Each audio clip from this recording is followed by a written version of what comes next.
C'est Rien le réveille, les enquêtes de Riley Page, tome 14, écrit par Blake Pierce, lu par Caroline. Prologue. Gareth Ogden se tenait sur la grande plage donnant sur le golfe du Mexique. La marée était basse et le golfe calme. L'eau était lisse et les vagues paresseuses. Il vit quelques mouettes se détacher sur le ciel assombri et entendit leurs cris étouffés par-dessus le bruit des vagues. Il tira une bouffée de sa cigarette et pensa avec un sourire amer. Les mouettes ont l'air de détester ce temps elles aussi. Il ne savait pas pourquoi il avait pris la peine de venir ici depuis chez lui. Avant, il avait apprécié les bruits et les odeurs de la plage le soir.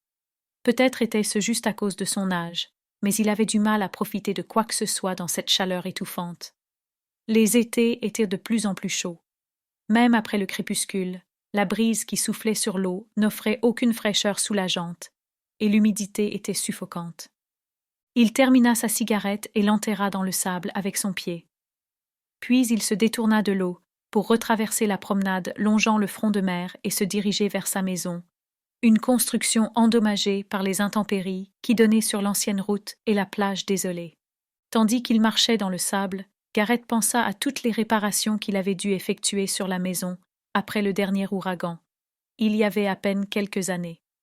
Il avait dû reconstruire le grand porche à l'avant, ainsi que les escaliers, et remplacer beaucoup de bardeaux sur les murs et le toit, mais il avait eu de la chance qu'il n'y ait pas eu de dommages structurels sérieux. Amos Crites, qui possédait les maisons de part et d'autre de celles de Gareth, avait dû reconstruire presque tout. Cette foutue tempête, pensa-t-il, en chassant un moustique de la main. La valeur de l'immobilier avait dégringolé depuis lors. Il aurait aimé pouvoir vendre la maison et foutre le camp de Rushville, mais personne ne le paierait assez pour cela. Gareth avait vécu dans cette ville toute sa vie, et n'avait assurément pas l'impression que cela lui avait été bénéfique. À son opinion, Rushville était en déclin depuis bien longtemps, au moins depuis que l'autoroute avait commencé à la contourner. Il pouvait se souvenir de la petite ville touristique estivale florissante de l'époque précédente, mais ses jours étaient révolus. Gareth se faufila à travers une ouverture dans la clôture en caillé bâtisse, destinée à bloquer le sable, et s'engagea sur la route du bord de mer. Alors qu'il sentait la semelle de ses chaussures absorber la chaleur du sol, il leva les yeux vers sa maison. Les fenêtres du premier étage étaient éclairées, et acquaintantes, presque comme si quelqu'un y vivait. Même si vivre ne semblait pas être le mot approprié pour désigner l'existence solitaire de Gareth, et l'évocation de jours plus heureux, lorsque sa femme, Kay, était encore en vie et qu'ils élevaient leur fille, Cathy, ne faisait que le rendre plus déprimé encore. Tandis qu'il longeait sur le trottoir menant à sa maison, Gareth aperçut quelque chose à travers la porte moustiquaire, une ombre se déplaçant à l'intérieur. Qui cela pourrait-il être ? Se demanda-t-il.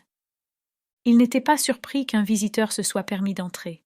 La porte d'entrée était grande ouverte et la porte moustiquaire était déverrouillée. Les amis de Gareth étaient pratiquement libres d'aller et venir comme ils le souhaitaient. « C'est un pays libre », aimait-il leur dire. Enfin, c'est ce qu'on dit. En montant l'escalier aux marches de guingois qui menaient à son porche, Gareth pensa que le visiteur pourrait être Amos Crites. Peut-être Amos était-il venu depuis chez lui, de l'autre côté de la ville, pour inspecter ses propriétés le long de la plage.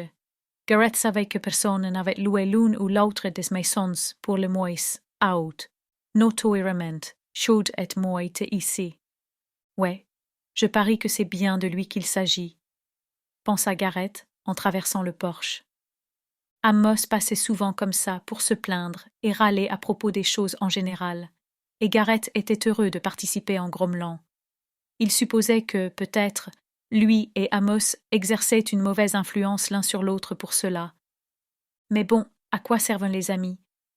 Gareth se tenait devant la porte, secouant le sable de ses sandales. « Hé, Amos !» cria-t-il. « Prends-toi une bière dans le frigo. » Il s'attendait à ce qu'Amos lui réponde « Je l'ai déjà », mais aucune réponse ne vint. Gareth supposa qu'Amos était peut-être à l'arrière dans la cuisine, en train de se prendre une bière, ou peut-être était-il juste plus grincheux que d'habitude. Ça allait à Gareth, Le malheur aime la compagnie, comme on dit. Gareth ouvrit la porte et entra. Hey, Amos, quoi de neuf? S'écria-t-il. Nous espérons que vous avez apprécié cet aperçu. Pour continuer à écouter ce livre audio sur Google Play Livres, utilisez le lien dans la description de la vidéo.